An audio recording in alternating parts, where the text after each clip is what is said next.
ஏங்க நான் அப்ப சொல்றேன், எங்க கண்ணு முன்னாடி 28 பேரை பலி கொடுத்தோம்.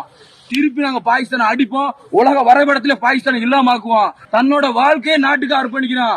ராணுவத்தை பத்தி தவறா கருத்தை எவன் வலியுறானோ, இல்ல ராணுவ வீரனோட உயிர் தியாகத்தை மதிப்பிடாம தப்பா சித்தரிக்கிறாங்களோ அவங்கள பொய்யான பிரச்சாரத்தை கண்டுபிடிச்சு அவங்களை கைது செய்யணும். ரொம்ப ஒரு கேவலமான விஷயங்க, ரொம்ப கேவலமா இருக்கு. அது நம்ம நாட்டுக்குள்ளே எங்க நம்ம கண்ணு முன்னாடி 22 சுற்றுலா பயணிகளை நம்ம நாட்டு மக்களை பாகிஸ்தான் பயணம் சுட்டு கொண்டியா. அது எத்தனை பேர் பேசுனீங்க?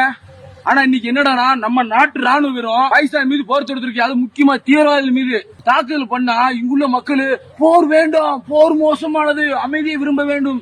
அப்ப 28 பேர் கண்ணு முன்னாடி சுட்டு கொண்டிருக்கான். நம்ம நாட்டு மக்களை 28 பேர் சுட்டு கொண்டிருக்கான். அதை பத்தி பேசல. எங்க எல்லையில ஒவ்வொரு நாளும் ஒரு ராணுவ வீரர் நாட்டுக்கா உயிர் தியாகம் பண்றான். அவனை பத்தி பேசுறவனுக்கு இருக்கா? எத்தனை நாட்டுல யூடியூப் பிரபலம் இருக்கீங்க, இன்ஸ்டா செலிபிரிட்டி இருக்கீங்க, நாட்டுல பெரிய ஆள் இருக்கீங்க.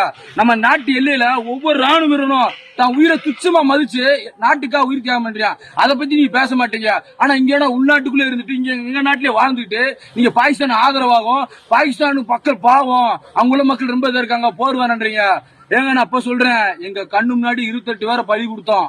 திருப்பி நாங்க பாகிஸ்தானை அடிப்போம், உலக வரைபடத்துல பாகிஸ்தானை இல்லாமக்குவோம். நான் இப்ப சொல்றேன் மக்களே, நம்ம நாட்டோட கூடிய இருந்துட்டு நம்ம கூடிய பழகிட்டு நமக்கு தேசமா விரோதமா நம்ம நாட்டு ராணுவத்தையும் நம்ம நாட்டு மக்களையும் தவறா இந்த பொய்யான பிரச்சாரத்தை திரும்ப திரும்ப பண்றாங்களா, அவங்க இந்திய அரசு கண்டுபிடித்து தகுந்த நடவடிக்கை எடுக்கணும்.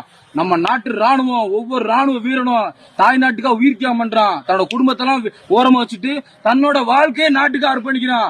ராணுவத்தை பத்தி தவறா கருத்தை எவன் வலியுறானோ, இல்ல ராணுவ வீரனோட உயிர் தியாகத்தை மதிப்பிடாம தப்பா சித்தரிக்கிறாங்களோ அவங்கள பொய்யான பிரச்சாரத்தை கண்டுபிடிச்சு அவங்களை கைது செய்யணும். இது தாழ்வான வேண்டுகோள். நம்ம நாடு வெற்றி பெறணும். அகண்ட பாரதம்.